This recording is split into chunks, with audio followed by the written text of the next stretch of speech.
আল্লাহ তাআলার অশেষ মেহেরবানিতে ছাত্র ভাইদের আন্দোলনে অনেক ছাত্র ভাইয়ের বুকের তাজা রক্তের বিনিময়ে স্বৈরাচারী শাসকের পতন ঘটেছে।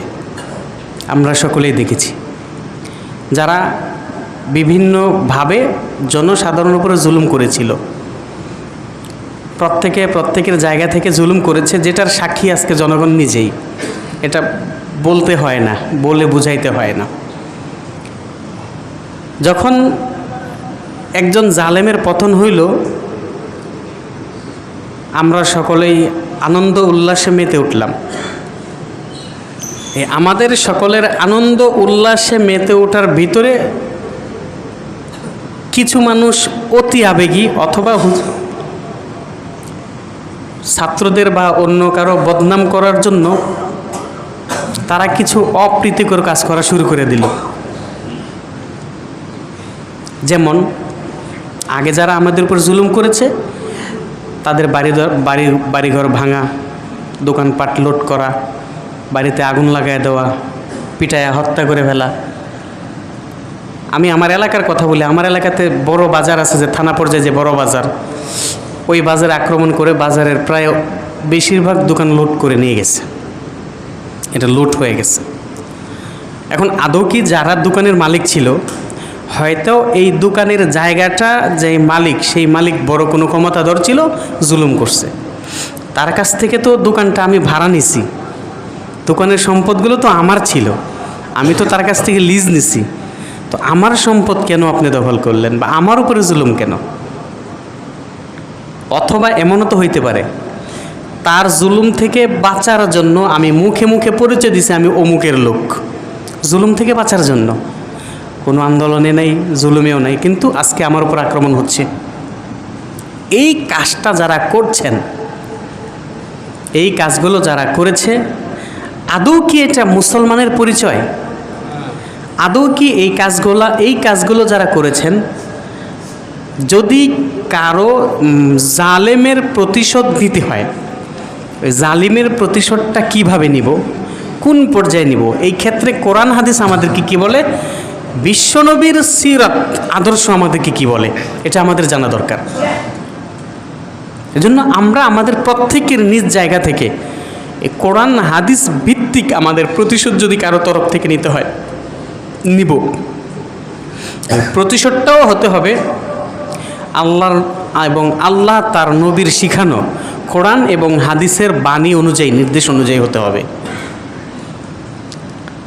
আর যদি আমরা প্রতিশোধ না নিয়ে তাকে ক্ষমা করে দিই, দাঙ্গামা ফাসাদ সৃষ্টি না করি, তাকে তার আপন হালতে ছেড়ে দেই, অথবা সে যদি বড় ধরনের অপরাধী হয় তাহলে আইনের মাধ্যমে তাকে যদি শাস্তির ব্যবস্থা করি, এতে আমাদের কি ফায়দা, আমাদের কি লাভ, কোরআন এবং হাদিস কি বলে, এই নিয়ে ইনশাল্লাহ আমরা জানব। এক নাম্বার, এই ছাত্র ভাইদের একটা আন্দোলন, ছাত্র ভাইরা যখন নেমেছে, ছাত্র ভাইদের পাশে দলমত নির্বিশেষে সমস্ত জনগণ এসে নামছে। ব্যবসায়ীরা তাদের জায়গায় মাজলুম হচ্ছিল, এজন্য ব্যবসায়ীরা সাপোর্ট করছে। উলামায়ে কেরামরা তাদের জায়গায় মাজলুম হচ্ছিলেন, এজন্য ওনারা সাপোর্ট করছেন। বিভিন্ন পেশাজীবী আপনারা তো জানেন সকলেই, সর্বস্তরের জনগণ তাদেরকে সাপোর্ট করেছিল। কেন করেছিল? কারণ সেও ভুক্তভোগী ছিল, এই জন্য। এখন একটা পরিবর্তন আল্লাহ তাআলা আমাদের মাঝে করে দিয়েছেন। এই পরিবর্তনের পরে আমরা তো সেই বনি ইসরায়েলের জাতির মতো হয়ে গেলাম। আল্লাহ ফেরাউনের থেকে মুক্তি দিলেন, 40 বছর এক মাঠের মধ্যে ঘোরানোর পরে আল্লাহ মুক্তি দিলেন। শহরে ঢুকার সময় বলছেন যে শহরে যখন ঢুকবা আল্লাহর কাছে মাথা নত করে বলবা হিত্তাতুন নাগফির লাকুম, আল্লাহ আপনার ক্ষমা চাই। আল্লাহ বলেন আমিও ক্ষমা করে দেবো, এইভাবে ঢুকো। তারা তেরামি করলো, যে শহরে ঢুকার সময় মাথা উপরে দিল। আল্লাহ বলছেন মাথা নিচে দিয়ে ঢুকো, তারা মাথা উপরে দিছে। আল্লাহ বলছেন সামনে ঝুঁকে ঢুকো, তারা পিছন দিয়ে আগে ঢুকছে। আর এরা বলে হাব্বাতুন ফি শারাতিন, আগে খাওয়ান দেও আল্লাহ, আগে গম দেও, গম। অনেকদিন ধরে গম খাই না, মান্না সালোয়া খাইতে খাইতে মুখ নষ্ট হয়ে গেছে, আগে আমাদেরকে রুটির ব্যবস্থা করে দেন, এই সমস্ত কথা বলেছে। তো বনি ইসরায়েলের চেয়ে আমরা কি কম হইলাম? গণভবনের ভিতরে গিয়ে দেখলাম এই যে এতগুলো জিনিস নষ্ট করলো, ল্যাপটপ, পিসিগুলোকে ধ্বংস করে ফেললো, যেগুলো দেশের কাজে ব্যবহার হইতো। এগুলা কি আপনার আমার নর্মাল যে আমরা ল্যাপটপ ব্যবহার করি ওগুলোর মতো 1 লাখ 1.5 লাখ টাকা দামের? এক একটা জিনিস যা নষ্ট করছে, কত শত কোটি টাকার জিনিস নষ্ট করছে এই একদিনে। আমরা কি বনি ইসরায়েলের চেয়ে খুব ভালো হয়ে গেলাম তাইলে? ওয়াক্তে পীরি গরগে জালেম মিশওয়াদ পরহেজগারি দরজওয়ানি তওবা করদন শিবয়ে পয়গম্বরি। বুড়া হয়ে গেলে সিংহ পর্যন্ত তওবা করে, না অনেক নিরীহ প্রাণীকে আমি আক্রমণ করেছি, আর মারবো না। আরে ও মারবে কি, ওর তো দাঁতে এখন জোর নাই, সে তো সিংহে, তাকে শিকার করার কোনো শক্তি তার মাঝে নাই। যৌবনকালে যদি কেউ তওবা করে সেটাই হলো নবীগণের আদর্শ, তার ভিতরে পাওয়া যাবে। যৌবনকালে গুনাহ করার শক্তি থাকে, মনোমানসিকতা থাকে, সব কিছু সুযোগ থাকে। তখন যদি কেউ তওবা করে মসজিদের কোনায় বসে তাসবিহ জপে, এটা হচ্ছে গিয়া সবচেয়ে বেশি শক্তিশালী মানুষের কাজ। বুড়া হয়ে গেছে, বাড়িতে বউও জায়গা দেয় না, রাস্তাঘাটে বন্ধুবান্ধব মানুষও জায়গা দেয় না, তার 6টার মধ্যে 3টা ছিঁড়ে গেছে, আবল তাবল করে সে মসজিদে তাসবিহ নিয়ে বসে থাকবে, সে রাজধানী শহর পরিচালনা, দেশ পরিচালনা করবে। তার মসজিদে বসে থাকাটা ক্রেডিটের বিষয় না। ক্রেডিট হলো যুবক হয়ে যদি মসজিদে বসে থাকতে পারে।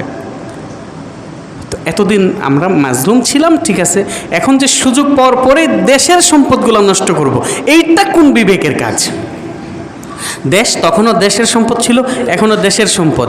দেশের সম্পদ মানে বুঝেন ভাই, আমি যদি একটা, আমাকে বলছে অনেক, আমি গিয়েছিলাম যে আপনি কেন কিছু আনলেন না, আমি যে কিছু আনবো, আমি 1 টাকার একটা জিনিস যদি আনি, এই 1 টাকার জিনিসের মাঝে বর্তমানে বাংলাদেশে যদি 20 কোটি জনগণ থাকে, 20 কোটি মানুষের হকে 1 টাকায়।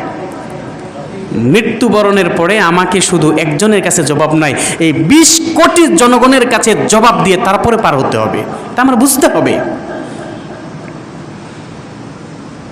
যদি আমি 10 টাকা দামের একটা জিনিস আনি, 10 টাকার জন্য আমার 20 কোটি মানুষের কাছে জবাব দিতে হবে,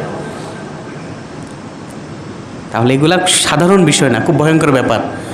দেশীয় সম্পদ যে কোনো জায়গায় আমরা নষ্ট করব, জবাব আমাকে দিতেই হবে। এই জিনিসটা যে আমি নষ্ট করলাম, 2 দিন পরে তো আপনার আমার ট্যাক্স টাকা নিয়েই তো জিনিসটাকে কিনবে, তো কেন নষ্ট করলাম আমি? তো কিছু মানুষ হয়তো ছাত্রদেরকে বদনাম করার জন্য বা অন্য কাউকে বদনাম করার জন্য অথবা অরাজকতা সৃষ্টি করার জন্য একটা গ্রুপ তো কাজ করবেই, থাকেই, অথবা কেউ বেশি আবেগী হইয়া এই কাজগুলো আমরা করেছি। এগুলো আমাদের উচিত না। একজন মুমিন কখনো আরেকজন মুমিনের উপরে আক্রমণ করতে পারে না। আল্লাহ তাআলা সূরা হুজরাতের 10 নম্বর আয়াতে বলেন, ইন্নামাল মুমিনুনা ইখওয়াতুন, মুমিনরা পরস্পর ভাই ভাই। আপনি পারবেন আপনার আপন ভাইয়ের মাথায় বাড়ি দিতে পারবেন? আপনি আপনার আপন ভাইয়ের ঘরকে লুট করতে পারবেন? পারবেন না। যদি আপনি আপনার আপন ভাইয়ের ঘরকে লুট করতে পারবেন না কেন? এরা 2 ভাই। আল্লাহ বলেন মুমিনরাও পরস্পর একে অপরের ভাই। সুতরাং মুমিনের সাথে ভাই ভাই সম্পর্ক করতে হবে। বেচারা গুনাহগার, সে অপরাধী, সে তো মুমিন, সে কি? সে মুমিন। এখন মুমিন হওয়ার পরে যদি অন্যের উপরে আমরা এভাবে আক্রমণ করি, তাহলে আয়াতের অন্য দিক থেকে আমরা যদি অর্থ বুঝি যে মুমিনরা একে অপরের ভাই, সুতরাং আক্রমণ করতে পারে না। সুতরাং কেউ যদি কার উপর আক্রমণ করে, সে আর মুমিন থাকে না। এটা তো আয়াতের একটা অর্থ হতে পারে। হ্যাঁ, কেউ আমাদের উপর জুলুম করেছে, আমরা জুলুমের প্রতিশোধ নিব। তো প্রতিশোধ নিতে গেলে কেমন নিতে হবে এটাও দেখেন। আল্লাহ তাআলা সূরা বাকারার 192 নম্বর আয়াতে বলেন, ফামান ইতাদা আলাইকুম ফা'তাদু আলাইহি।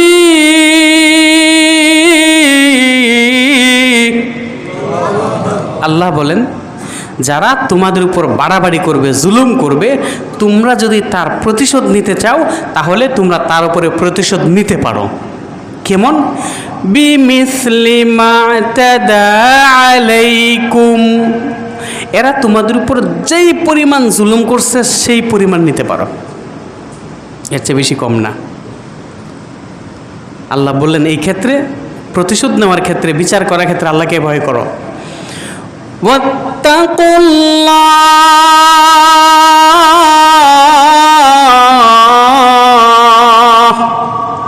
কিন্তু আল্লাহকে ভয় করো। ওয়া'লামু আন্নাল্লাহা ইউহিব্বুল মুত্তাকিন,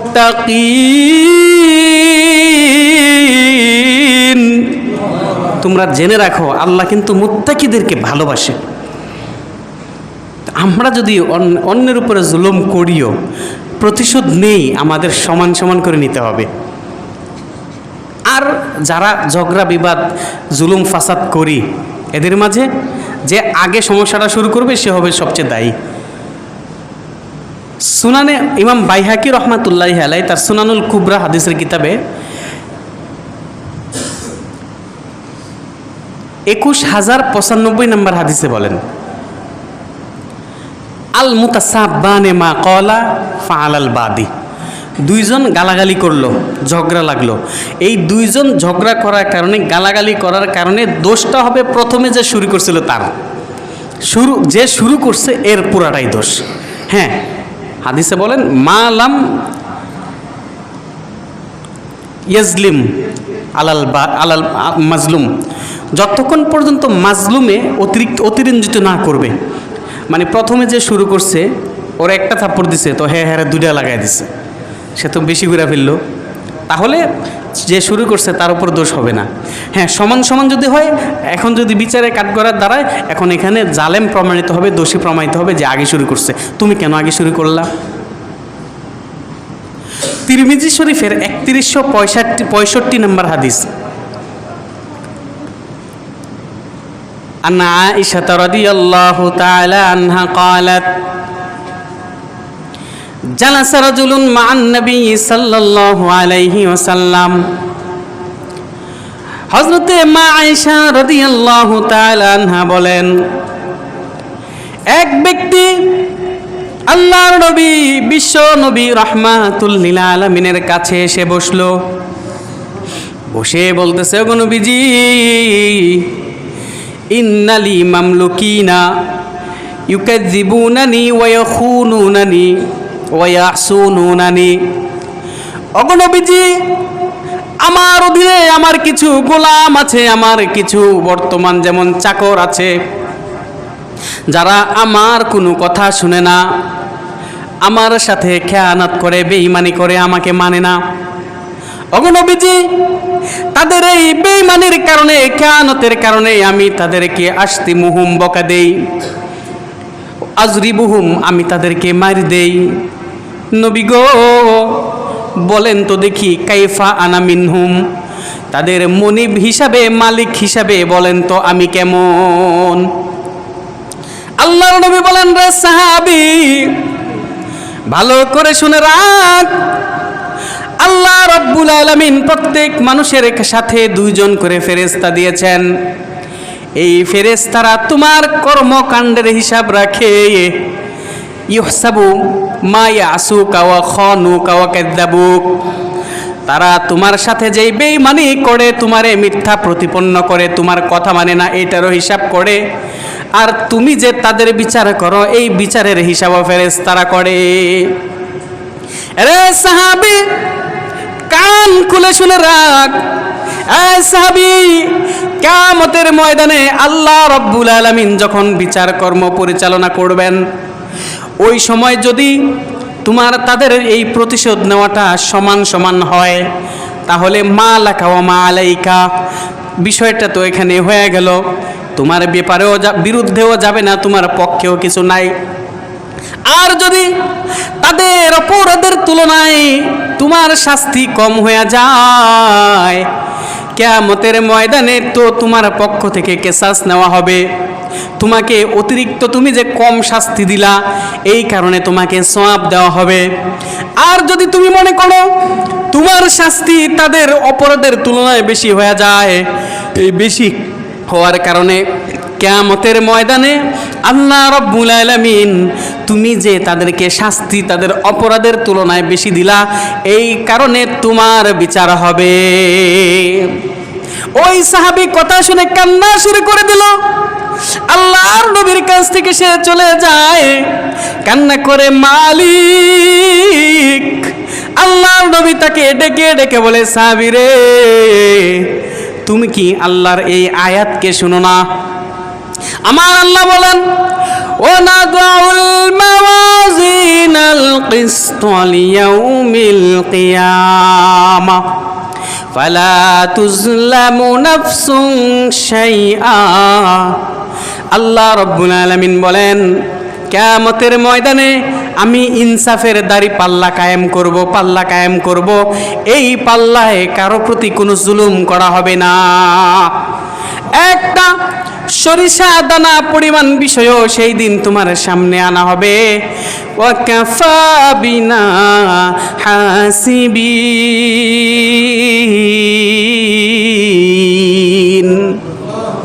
আমি আল্লাহ বান্দার হিসাবের জন্য যথেষ্ট। ওই সাহাবী এই আয়াত শুনে পাগল পারার মতো হয়ে গেল। ওগো নবীজি, আমি তো দেখতেছি তাদের আর আমার মাঝের সম্পর্ক ছিন্ন করা ছাড়া আর কোনো উপায় নাই। ওগো নবীজি, আপনি সাক্ষী থাকুন, এই মুহূর্ত থেকে আপনি সাক্ষী থাকুন, আমি আল্লাহর জন্য আমার যত গোলাম ছিল সকলকে আজাদ করে দিলাম। আর একটু জোরে বলেন না, আওয়াজ দিয়ে বলতে হয়। এখন ঠিক আছে, এই যে সাহাবী, তিনি বিচার করতেন, বিচারে যদি একটু বেশি হয় কিয়ামতের ময়দানে জবাব দিতে হবে। এখন জুলুম করছে আমাকে সলিমুল্লাহ, আর আমি সলিমুল্লাহর ছেলেরে পায়ে পিটায় মেরে ফেললাম, এটা কোনো বিচার হইল না। আমার সাথে অপরাধ করেছে আরেকজন, তো আমি তার দানকারী কাউকে পেলাম, তাকে মেরে ফেললাম, এটা ঠিক না, এটা উচিত না আমাদের জন্য। এই জন্য যদি আপনি মনে করেন যে আপনি তার বিচার করবেন, আইন আছে সমাজে, নিজের হাতে আইন কেন তুলে নিব? এখানে তো বিচার ব্যবস্থা আছে, তাদের মাধ্যমে বিচার করব। আইনকে নিজের হাতে তুলে নেওয়া, এটা তো ইসলাম সাপোর্ট করে না। আর যদি এইটা কোনো ফিতনা ফাসাদ, অন্যকে দোষারোপ করার জন্য বা মানুষের ভিতরে ভয় সৃষ্টি করার জন্য, সমাজে বিশৃঙ্খলা সৃষ্টি করার জন্য হয়, এটা তো আরও ভয়ঙ্কর অপরাধ। তখন তো তার শাস্তি কোরআন অনুযায়ী তার এক ডাইন হাত আর বাম পা কেটে ফেলো, তো ভয়ঙ্কর শাস্তি তার। এমনদেরকে ধরে তার ডান হাত বাম পা কেটে দাও সারা জীবনের জন্য। কারো যদি ডান হাত আর বাম পা কেটে ফেলে, তার চলাটা কত দুর্বিষহ হবে। ডাকাতের শাস্তি, এটা ভয়ঙ্কর শাস্তি, এটা উচিত না। মুসলিম শরীফের 1659 নম্বর হাদিসে হযরতে আবু মাসউদ রাদিয়াল্লাহু তাআলা আনহু তিনি বলেন, আমি একদিন আমার এক গোলামকে মারতেছিলাম। আমি গোলামকে মারার সময় পিছনে শুনি, ইয়া আবু মাসউদ আল্লাহ আকদারু আলাইকা মিনকা আলাই। আবু মাসউদ, শুনে রাখো, তুমি তার উপর যে কর্তৃত্ব পেয়েছো, আল্লাহ তার তুলনায় অনেক বেশি কর্তৃত্ববান তোমার উপরে। পিছনে তাকায় দেখি, আরে মহানবী, ইয়া রাসূলুল্লাহ, এখন কি করা উচিত আমার? ঠিক আছে, আমি গোলামটাকে আজাদ করে দিলাম। আল্লাহ নবী বলেন, যদি তুমি এখন একে আজাদ না করতা, জাহান্নামের আগুন তোমাকে বেষ্টন করে নিত। আমরা কি কাউকে খুশি করার জন্য নিজেদের উপরে জাহান্নামের আগুন চাপায় নিচ্ছি কিনা আমাদের খেয়াল করা দরকার। এখানে অনেকে আছেন হয়তো গণভবন গিয়েছিলেন, আপনাদের কাছে আমি বলবো, একটা চুলো যদি সেখান থেকে এনে থাকেন, আপনার নিজ দেখতে গিয়ে ফেরত দিয়ে আসবেন, নতুবা এর জবাব আপনাকে কিয়ামতের দিনে 20 কোটি জনতাকে দিতে হবে। 20 কোটি জনতাকে দিতে হবে, আল্লাহ ছাড় দিবেন না সেদিন। দেশের সম্পদ নষ্ট করার জন্য নয়। অনেক মানুষ এমন আছে, বিভিন্ন পর্যায়ে আমরা জুলুম করি। প্রাসঙ্গিক একটা কথা বলি, কারণ বিভিন্ন জায়গায় অনেক মায়েরাও আমাদেরকে অনেক বিষয়ে মেসেজ পাঠান, আমাদের আলোচনাগুলো মায়েরাও শুনেন। এটা তো একটা জুলুম আছে। কিছু পুরুষ নামের কাপুরুষ আছে যারা তার স্ত্রীর উপরে জুলুম করে, সন্তানের উপরে জুলুম করে। বিয়ে করার পরে, বিবাহ করে আরেকজন নারীকে তার ঘরে আনার পর নিজেকে মনে করে রাজা আর তাকে মনে করে দাসী। বিয়ে করে আইনা ঘরে ফালাইয়া রাখছে, তার ঘরে 3 দিন 4 দিন 5 দিন মাস চলে যায়, সে ঘরে বাজার পর্যন্ত দেয় না। এমন সংখ্যক স্বামীও আছে সমাজের ভিতরে। আপনাদের সমাজে আছে কিনা জানি না, আমাদের সমাজে বহু আছে এমন। এমন কলঙ্কবান স্বামীদের যে কি ভয়ঙ্কর অবস্থা কিয়ামতের দিন হবে আল্লাহ। একটা মেয়ে যদি তার স্বামীর কারণে তার চোখের পানি ফেলতে হয়, কোনো মেয়েকে যখন আপনি কবুল বলে আপনার ঘরে নিয়ে আসলেন, এই মেয়েটার এতদিন তার বাবার কাছে দায়িত্ব ছিল, তার বাবা তাকে 3 বেলা খাবার দিবে, ঘুমানোর জন্য একটা ঘরের ব্যবস্থা করে দিবে, গায়ে দেওয়ার জন্য জামার ব্যবস্থা করবে, মুখে মাখার জন্য স্নোর ব্যবস্থা করবে, মাথায় দেওয়ার জন্য শ্যাম্পুর ব্যবস্থা করবে। যেই আপনি কবুল বলে তার বাবা অথবা তার দায়িত্বশীলের হাত থেকে নিয়ে আসলেন, এই মেয়েটা মৃত্যুর আগ পর্যন্ত আপনার দায়িত্বে চলে এসেছে, তাকে 3 বেলা খাবার আপনাকে দিতে হবে, তাকে ঘুমানোর জন্য একটা নির্দিষ্ট জায়গা দিতে হবে, তার গায়ে দেওয়ার জন্য কাপড় দিতে হবে, তার ইজ্জত রক্ষার জন্য আপনাকে তার পাশে দাঁড়াতে হবে। আপনি যদি এই দায়িত্বগুলো পালন না করে থাকেন, আপনি সবচেয়ে বড় জালেম দুনিয়ার ভিতরে। এই মানুষের ক্ষমা নাই। কিয়ামতের ময়দানে আল্লাহ রাব্বুল আলামিন যখন বিচার করবেন, বিচারের ময়দানে অনেকেই থাকে তো স্বামী আর স্ত্রী একে অপরের সাথে খুব ভালো সম্পর্ক থাকে, স্বামী স্ত্রীর ভালো সম্পর্ক থাকে, একে অপরকে অনেক ভালোবাসে, মুহাব্বত করে, দেখবেন একসাথে খায়, একসাথে ঘুরে। যদি বাহিরে খাবারের সিস্টেম হয়, বলে আমার তো বাড়িতে আমার জন্য অপেক্ষা করবে, তাকে স্যার আমি খেতে পারবো না। এই 2 জনের মাঝে কোনো স্বামী যদি কিয়ামতের ময়দানে জান্নাতি হয়ে যায়, আর তার স্ত্রী যদি জাহান্নামী হয় কোনো কারণে, আমলের কমতির কারণে জাহান্নামী হয়ে যায়, আল্লাহ রাব্বুল আলামিন ওই স্বামীকে বলবে তুমি জান্নাতে চলে যাও। জান্নাতে যাওয়ার পথে স্বামী যখন জান্নাতের দিকে হাঁটবে, জান্নাতের গেটের সামনে যাওয়ার পরে বলবে, প্রভু হে, আপনি আমাকে জান্নাতে যাওয়ার জন্য অনুমতি দিয়েছেন, আল্লাহ জান্নাতের টিকিট দিয়েছেন, কিন্তু আপনার নিয়ম হলো জান্নাতে জানা যায়, এই জান্নাতে যাবে তো জোড়ায় জোড়ায়, এটা আপনার সিস্টেম। আমি তো আমার স্ত্রীকে দেখছি না, আমার স্ত্রী কোথায়? আমার বউকে ছাড়া আমি আপনার জান্নাতে যাব না। আল্লাহ বলবেন তোমার স্ত্রী তো জাহান্নামী, গুনার কারণে জাহান্নামে গেছে। আল্লাহ কি বলবেন? তোমার স্ত্রী তো গুনার কারণে জাহান্নামে গেছে, তোমার স্ত্রীকে দেওয়া যাবে না জান্নাতে। তখন বলবে আল্লাহ আপনি এই যে টিকিটটা আছে না, টিকিটটা ফিরে নেন। আমি যখন তাহাজ্জুদের নামাজের জন্য উঠতাম, আমার স্ত্রী যদিও নামাজ পড়তো না, সে জানতো আমি তাহাজ্জুদের নামাজের জন্য রাত্রে বেলায় উঠি, এই জন্য কষ্ট করে ওই সময় কনকনে শীতের রজনীতে আমার জন্য গরম অজুর পানির ব্যবস্থা করে দিছিল। আমি যখন রোজার জন্য রোজা রাখতাম, আমার স্ত্রী রোজা রাখতো না, কিন্তু আমার মুহাব্বতে আমার রোজা রাখার জন্য শেষ রজনীতে নিজের আরামের ঘুম হারাম করে আমার জন্য খাবার রেডি করে দিয়েছিল। ওগো আল্লাহ, আজকে জান্নাতে আমি আমার স্ত্রীকে ছাড়া যাব না। আমার আল্লাহ বলবেন, বান্দারে আমি আল্লাহ এমন না, আমি আল্লাহ কাউকে যদি কোনো কিছু দান করি, টিকিট দেই জান্নাতের, এটা দেওয়ার পরে আমি আর ফেরত নেই না। এই জন্য বান্দা, তোরে আমি জান্নাতের টিকিট দিয়েছি, তুই যদি তোর স্ত্রীকে ছাড়া জান্নাতে না যাস, যা যা, তোর সাথে আমি তোর স্ত্রীকেও জান্নাতে যাওয়ার অনুমতি দিয়ে দিলাম। সেম অবস্থা হবে স্ত্রীর, স্ত্রী জান্নাতি, স্বামী জাহান্নামী। আল্লাহ আমার জামাই কই, আমার হেলা কই, এ তো জাহান্নাম, অপরাধ করছে। আল্লাহ আমি তো নামাজ টামাজ পড়তাম, সে আমাকে খুব ভালোবাসতো, আমার সব কিছু সময় মতো ব্যবস্থা করে দিত, অনেক সময় আমার ইবাদতের কারণে, নামাজের কারণে তার খেদমত করতাম না, করতে পারতাম না, সে রাগ করতো না, এখন আজকে আমি তার সারা জান্নাতে যাব না। আল্লাহ বলবেন, রে আমার বাদী, তুমি তো আমি আল্লাহর কথা শুনে তুমি মানে এনে আমল করেছো, জান্নাত কামাইছো, তোমার স্বামীকে সারা যেহেতু তুমি জান্নাতে যাইবা না, যা যা আল্লাহর গোলাম, তোমার সাথে আমিও তোমার স্বামীকে ক্ষমা করে জান্নাত দিয়ে দিলাম। এই জন্য স্বামী স্ত্রী একে অপরের একটা অঙ্গ, বিবাহের মাধ্যমে ঈমান পূর্ণ হয়। আর আমাদের মধ্যে আমরা এমন আছি, স্বামীরা বেশিরভাগ স্ত্রীর উপর জুলুম করে থাকি, তার ন্যায্য অধিকার তাদেরকে দেই না।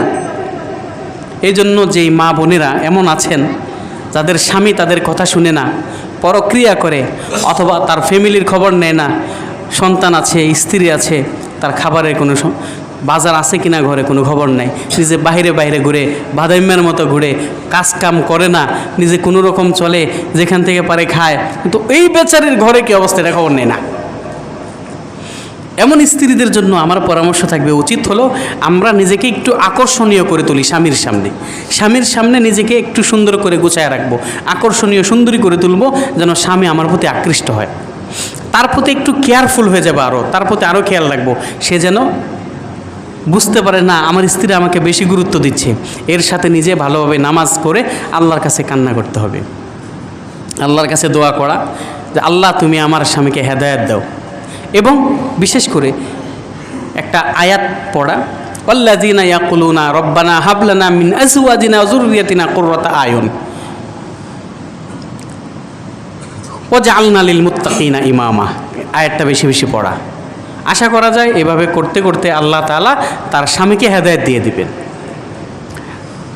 আমরা যেন খেয়াল করব আমাদের স্ত্রী হলে স্বামীর উপরে, স্বামী হলে স্ত্রীর উপরে আমাদের দ্বারা যেন বিন্দু পরিমাণ জুলুম না হয়। কারণ সে আপনার অর্ধাঙ্গিনী যেমন জীবনে দুনিয়াতে, সে আখিরাতেও আপনার সঙ্গিনী হবে।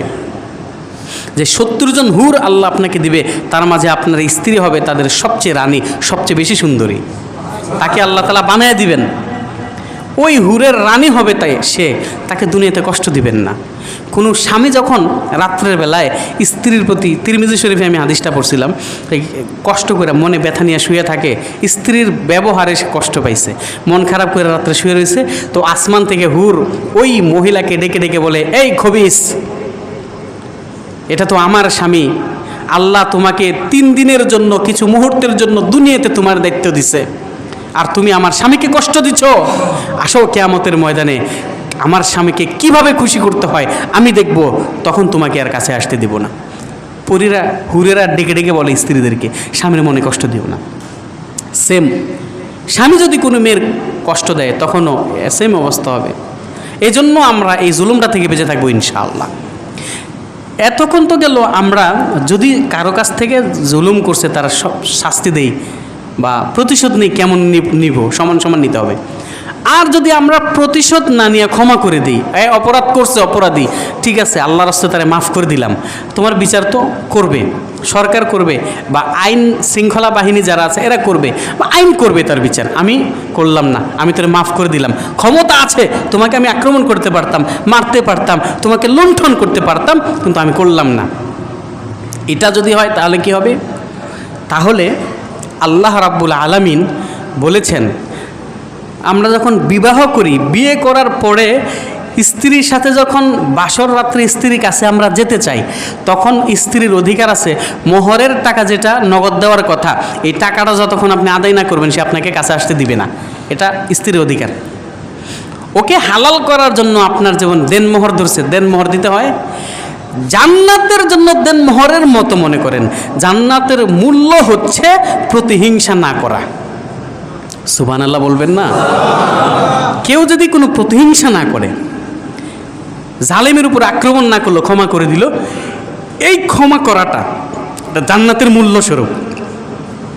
কানজুল উম্মালে হাদিসের কিতাব, মুসনাদে দাইলামি থেকে 43,597 নম্বর হাদিস। এই হাদিসের রাবি হযরতে মুআজ ইবনে জাবাল রাদিয়াল্লাহু তাআলা আনহু, ইনি বলেন, এখানে অনেকগুলো কথা বলছেন, আমি আমার কথাটাই বলবো এখানে। প্রথমে বলেন যে যিকরুল আম্বিয়া মিনাল ইবাদাহ, যে নবীগণের আলোচনা করাটাও ইবাদতের অন্তর্ভুক্ত। ওয়া যিকরুস সালিহিনা কাফফারাতুন লিযুনুব, বুজুর্গদের আলোচনা করাটা এটা গুনাহকে মাফ করার পথ হয়ে যায়, একটা মাফ করানো। এরপরে কবরের স্মরণ করলে কি ফায়দা বললো এখানে একটা বলছে, সামানুল জান্নাতি তরকুল হাসাদ, জান্নাতের মূল্য হলো প্রতিহিংসা না করা। প্রতিহিংসা ছেড়ে দেওয়া কি জান্নাতের মূল্য। মনে করেন জান্নাতের দেন মোহর, আপনার জন্য প্রতিহিংসা না করা। আর কেউ যদি কাউকে ক্ষমা করে দেয়, এই ক্ষমা করাটা আল্লাহ তাআলাও তাকে ক্ষমা করে দিবেন। মুসলিম শরীফের 1966 নম্বর হাদিস, আবু হুরায়রা রাদিয়াল্লাহু তাআলা আনহু। অনেক লম্বা হাদিস, এখান থেকে আমি আমার জায়গার যেটা বলে সেটা বলতেছি। এখানে আল্লাহর নবী বলেন, মান নাফাসা আন মুমিনিন কুরবাতান নাফাসাল্লাহু আনহু ইয়াউমাল কিয়ামা কুরাবুম মিনাদ দুনিয়া ওয়াল আখিরাহ। কোনো ব্যক্তি যদি কোনো মুমিন থেকে কোনো বিপদে, তার থেকে কোনো বিপদ দূর করে দেয়, আল্লাহ তাআলা তার বিনিময়ে দুনিয়া এবং আখিরাতের বিপদগুলো তার থেকে দূর করে দিবেন। তাহলে আমরা এখানে প্রতিশোধ নেওয়াটা আমাদের জন্য ফায়দাজনক না ক্ষমা করা ফায়দাজনক? ক্ষমা করলে আল্লাহ ক্ষমা করে দিবেন। আপনি যদি কাউকে ক্ষমা করেন, আল্লাহ আপনাকে ক্ষমা করে দিবে। মুসলিম শরীফের 1159 নম্বর হাদিসে, মুসনাদে আহমদের 3527 নম্বর হাদিস, হজরতে আবু মাসউদ রাদিয়াল্লাহু তাআলা আনহু বলেন, একদিন আমার কাছে এক লোকে তার ভাতিজাকে ধরে আনছে, এ মদ খাইছে, এ মদ পান করছে, এরা হদ লাগান 40টা বেত্রাঘাত করেন। হজরতে আবু মাসউদ বলেন, আমি জানি আউয়ালু মা হুদ্দা ফিল ইসলাম, ইসলাম ধর্মে সর্বপ্রথম যখন হদ লাগানো হয় আমি এটা জানি। ইমরাআতান সারকাত ফাকুতিয়া ইয়াদাহা, একজন মহিলা চুরি করেছিল, তার হাত কেটে ফেলছে। আল্লাহর নবীর চেহারাগুলো লাল বর্ণের হয়ে গেল। মায়ার নবী খুব রাগান্বিত হলেন, আর ডেকে ডেকে বলেন, তোমরা কি পারো না এই জিনিসটাকে গোপন করে তাকে বাঁচায় দেওয়ার জন্য? তোমরা জানোনি, তোমরা যদি তাকে ক্ষমা করে দিতা, তাকে যদি তোমরা মাফ করে দিতা, তাহলে আল্লাহ রাব্বুল আলামিন তোমাদেরকে মাফ করে দিতেন। ইন্নাল্লাহা ইউহিব্বুল মুত্তাকিন, আল্লাহ তাআলা মুত্তাকিনকে ভালোবাসে। এরপরে আল্লাহ নবী শুনান, ফাল ইয়াফু ওয়াল ইয়াসফাহু, এরা যেন ক্ষমা করে, এরা যেন মাফ করে দেয়, এরা যেন চশমপুষি করে দেখে না দেখার ভান করে। একজন লোক এমন একটা অপরাধ করছে, সেই অপরাধটা একমাত্র আমি জানি, ওরে আমি সমাজে ভাইরাল করতে পারবো, তাকে বেজ্জতি করতে পারবো। সে যদি এটাকে গোপন রাখে, তাকে ভালো হওয়ার সুযোগ দেয়, আল্লাহ তাকে ক্ষমা করে দিবেন, তার দোষগুলোকে কিয়ামতের ময়দানে গোপন রেখে দিবেন। ক্ষমা করা উত্তম নাকি প্রতিশোধ নেওয়া উত্তম? ক্ষমা করা উত্তম। আমাদের তো উচিত ছিল ক্ষমা করে দেওয়া, তাদেরকে ক্ষমা করে দেওয়া, এটা আমাদের উচিত ছিল। দাঙ্গামা ফাসাদ সৃষ্টি করে এটা কোনোভাবেই কাম্য নয়, ইসলামও এটাকে চায় না। আর কেউ যদি কাউকে ক্ষমা করবে তো কয়বার ক্ষমা করবেন? প্রশ্ন আসতে পারে, হুজুর কয়বার করব? হ্যাঁ, তো আমারে এতবার জ্বালাইছে, এটাও শুনেন। আল্লাহর নবী বিশ্বনবী রাহমাতুল্লিল আলামিনের কাছে মারিফুল হাদিসের 267 নম্বর হাদিসে হজরতে আলী রাদিয়াল্লাহু তাআলা আনহু কর্তৃক বর্ণিত এক ব্যক্তি আইসা বললেন, ইয়া রাসূলুল্লাহ কাম আফু আন গুলামি, আমি আমার যে গোলাম আছে তাকে কয়বার মাফ করবো? এত খালি ভুল করতেই থাকে। আল্লাহ নবী চুপ ছিলেন। আবার জিজ্ঞেস করলেন, কতবার তাকে মাফ করবো? আল্লাহর নবী বলেন, কুল্লা ইয়াউমিন 70 মাররাতান, দৈনিক তুমি 70 বার তাকে ক্ষমা করবা। দৈনিক 70 বার ক্ষমা করো। আমরা তো জীবন একবার ক্ষমা করতে চাই না। আমরা কেমন জানি নিজেও জালেমের মতো। একজন আমার সাথে তো অন্যায় করলো, আমিও তখন অন্যায় করতে উদ্যত হয়ে যাই। এটা তো মুমিনের স্বভাব না, এটা মুমিন করতে পারে না, ভালো মানুষ এগুলো করতে পারে না। কিছু কুচক্রী মহল যারা এগুলা করে, তাদেরকেও বিচার আল্লাহ তাআলা করবেন। কোনো ক্ষেত্রেই অন্যের জানমাল আক্রমণ করা ভালো না। আর কেউ যদি কাউকে ক্ষমা করে দেয়, এই ক্ষমা করে দেওয়াটা আল্লাহর নবী বলেন দুনিয়া এবং আখিরাতের সবচেয়ে দামি চরিত্র হইল কেউ কোনো জালেমকে ক্ষমা করে দেওয়া। আর একটু জোরে বলেন সুবহানাল্লাহ। দুনিয়া আর আখিরাতের সবচেয়ে দামি। সুনানে বাইহাকি, সুনানুল কুবরা লিল বাইহাকি 21097 নম্বর হাদিস, হযরত আলী রাদিয়াল্লাহু তাআলা আনহু বলেন, আল্লাহ নবী সাল্লাল্লাহু আলাইহি ওয়াসাল্লাম বলেছেন, যার মাঝে তিনটা, আলা আদুল্লুকুম আলা আকরামিল আখলাকি ফিদ দুনিয়া ওয়াল আখিরা। সাহাবী, দুনিয়া আর আখিরাতের সবচেয়ে দামি চরিত্রবান কে? এই লোকটার কথা আমি বলবো? জি রাসূলুল্লাহ। বলেন কে? 1 নাম্বার, তাফু আম্মান জালামাকা, যে তোমার উপর জুলুম করবে তুমি তাকে ক্ষমা করে দাও। 2 নাম্বার, তুতি মান হারামাকা, যে তোমাকে বঞ্চিত করলো তুমি তাকে দান করো, তোমাকে দেয় নাই তোমার অধিকার, তাও তুমি তাকে দান করো। 3 নাম্বার, ওয়াতাসিলু মান কাতাআকা, যে তোমার থেকে সম্পর্ক ছিন্ন করলো তুমি তার সাথে সম্পর্ক করো। ও আমার থেকে সম্পর্ক খালি নষ্ট করে, আমি গিয়া নিজে ছোট হয়ে তার কাছে সম্পর্ক করি। এই 3 গুণ যার ভিতরে থাকবে সে হবে দুনিয়া আর আখিরাতের সবচেয়ে, যারা বাংলাদেশ বিভিন্ন বিশ্বে এক একজনে বড় বড় নোবেল পুরস্কার পায়, বড় বড় অমুক পুরস্কার পায়, আল্লাহ এই বান্দাকে দুনিয়া আখিরাতের সবচেয়ে উত্তম চরিত্রবানের এই নোবেল পুরস্কারটা দান করবেন। শুধু এটা না, এই ব্যবহারটা যার থাকবে 3টা গুণ, তার আরেকটা আছে, সেটা কি? কিয়ামতের ময়দানে আল্লাহ তার হিসাব সহজ নেবেন এবং তাকে জান্নাত দান করবেন। সুনানে কুবরা বাইহাকির 21098 নম্বর হাদিসে আবু হুরায়রা রাদিয়াল্লাহু তাআলা আনহু বলেন, যেই ব্যক্তি ইহসাবুল্লাহু হিসাবান ইয়াসীরা ইয়াউমাল কিয়ামাহ ওয়া আদখালাহুল্লাহু ফি জান্নাতি, এমন ব্যক্তি রয়েছেন যাদের ভিতরে 3টা গুণ থাকবে, কিয়ামতের ময়দানে আল্লাহ রাব্বুল আলামিন তাদেরকে হিসাবান ইয়াসীরা নেবেন, সহজ হিসাব নেবেন। সহজ হিসাবের মানে হলো, এক হাদিসের মধ্যে আসছে, আল্লাহ যদি কাউকে কিয়ামতের ময়দানে বলে লিমা ফালতা, কেন করলা, এই কেন করলা যদি কাউকে বলে তাহলেই সে ধ্বংস, জাহান্নামী। আর তার বিপরীতে হিসাবান ইয়াসীরা মানে আল্লাহ বলবে, বান্দারে যা যা তোরে ক্ষমা করে দিলাম, টাইম নেই, যা এইগুলোকে নিয়ে যাও। অনেকে আছে না, বিচার না করে কাগজপত্র না, আর যা দিয়া দে, ছাড়া দেন, এরকম হয় না? আল্লাহ যার ব্যাপারে এরকম বল, তোর এটা ছাড়া দাও, থাক, এই থাক হয়ে যারা বাদ দিয়ে দিবেন, এটার নাম হচ্ছে হিসাবান ইয়াসীরা, এটার নাম হলো হিসাবান ইয়াসীরা। তো তার সহজ হিসাব নেবেন এবং তাকে জান্নাত দিবেন এই 3 জন। 1 নাম্বার যে জালেমকে ক্ষমা করে, 2 নাম্বার যে আমার প্রতি অন্যায় করে আমার হক দিল না তাকেও যে দেয়, 3 নাম্বার যে আমার সাথে সম্পর্ক ছিন্ন করে তার সাথে যে সম্পর্ক রক্ষা করে। এই 3 জনকে আল্লাহ তাআলা সহজ হিসাব নেবেন এবং জান্নাত দান করবেন। আমরা পারবো না ইনশাআল্লাহ এই কাজগুলো করতে?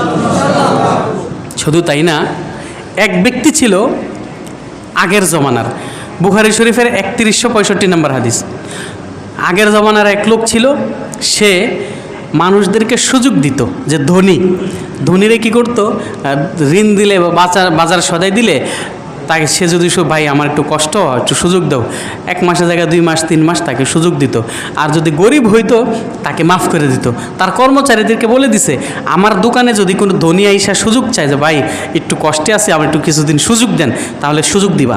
আর যদি কোনো গরিব আসে আর সে যদি অপারগতা প্রকাশ করে, তখন তাকে ছাড় দিয়ে দিও, মানে তুমি তার থেকে এই জিনিসের দামটা নিও না, তাকে মাগনা দিয়ে দিও। এরকম কাজ করতো এক লোকে। আল্লাহর নবী, বিশ্ব নবী বলেন, তালাক্কাবাতি মালাইকাতু রূহা রাজুলিম মান কানা ক্বাবলাকুম, তোমাদের আগের এক মানুষ তার রূহটাকে কবজ করে আজরাইল যখন তার রূহটাকে নিয়ে গেল, কবরের ভিতরে তাকে শোয়ানো হয়েছে। মুনকার নাকির 2 জন ফেরেশতা এসেছে তাকে সওয়াল জবাব করার জন্য। আল্লাহ রাব্বুল আলামিন বলেন, ফেরেশতারা রে, আমার এই বান্দাকে একটু জিজ্ঞেস করতো সে দুনিয়াতে কি আমল করেছে। ওই ফেরেশতা জিজ্ঞেস করলো, তুমি কি আমল করতা? জবাব দেয়, কুনতু আতাজাওয়াজু আন মুসির, আমি যারা ধনী ছিল তাদেরকে সুযোগ করে দিতাম, ও আফু আনিল মুসির, আর যারা গরিব ছিল তাদেরকে মাফ করে দিতাম। আমার কাছ থেকে যদি ঋণ নিত বা কোনো সদাই নিত, ধনী মানুষকে আমি সুযোগ দিতাম, ভাই আমাকে 3 মাসে আপনার বিলটা আস্তে আস্তে পরিশোধ করে দেন। আর গরিব হইলে বলতাম ঠিক আছে আপনার দিতে হবে না। 50,000 ঋণ নিল, 20,000 দিয়ে বলতেছে ভাই আর পারি না, আমি বললাম ঠিক আছে ভাই তোমাকে আর দিতে হবে না, এই কাজটা করতাম।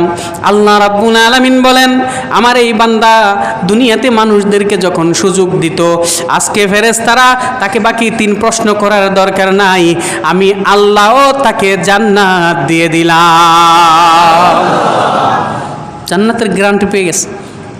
কি করতো? মানুষদেরকে সুযোগ সুবিধা দিত। আমরা তো চাই পাইলে কাউকে চাপায়া দেই, কারো উপর আক্রমণ করি। তো এই চরিত্রটা কোনো মুসলমানের হতে পারে না। এটা আমরা করব না ইনশাআল্লাহ। রাজি আছি না ইনশাআল্লাহ? আমার উপর কেউ জুলুম করবে এটা আমি করব না। আমি পাল্টা জবাব দিব না। আমি রাসূলের উম্মত, এটার প্রমাণ আমি দিব। মক্কা বিজয়ের দিন আল্লাহ নবী যখন মক্কা বিজয় করলেন, নবীর উপরে কি মক্কা থাকাকালীন কাফেররা কম নির্যাতন করছে? নামাজের সময় মরা উটের ভুঁড়িটা তার গর্দানের মধ্যে দিয়ে দিছে, গলা পেঁচায় ধরছে, দম বন্ধ হয়ে গেছে, চেহারা লাল হয়ে গেছে। তায়েফের ময়দানে তার চেহারার মধ্যে পাথর নিক্ষেপ করেছে, রক্ত পড়ে গেছে জমিনের ভিতরে, রক্তে রঞ্জিত হয়ে গেছে সারা শরীর। আল্লাহর নবী যখন বিজয় ভেসে মক্কায় প্রবেশ করলেন, সমস্ত মানুষ আতঙ্কিত ছিল, এখন তো আমাদেরকে হত্যা করে ফেলবে। আল্লাহর নবী কি ভাষণ ছিলেন? লা তাসরিবাল ইয়াউম আলাইকাল ইয়াউম আলাইকুমুল ইয়াউম। ইউসুফ নবী যেমন তার ভাইদেরকে বলেছিল, আজকে তোমাদের ব্যাপারে আমার কোনো অভিযোগ নাই, আমি নবীও আজকে তোমাদেরকে এলান করলাম, আবু সুফিয়ানের ঘরে যে আশ্রয় নিবে তার কোনো ভয় নাই, নিজের ঘরে যে দরজা বন্ধ করে রাখবে তাকে কোনো ভয় নাই, বাইতুল্লাহ যে আশ্রয় নিবে তার কোনো ভয় নাই, যারা আত্মসমর্পণ করবে তাদের ক্ষেত্রে আমি কাউকে কোনো কিছু বলবো না। ইউসুফ আলাইহিস সালামের মতো আমি বললাম, আজকে তোমাদের ব্যাপারে আমার কোনো অভিযোগ নাই। সকলকে মাফ করে দিলেন, এই জন্য সবাই মুসলমান হয়ে গেছে।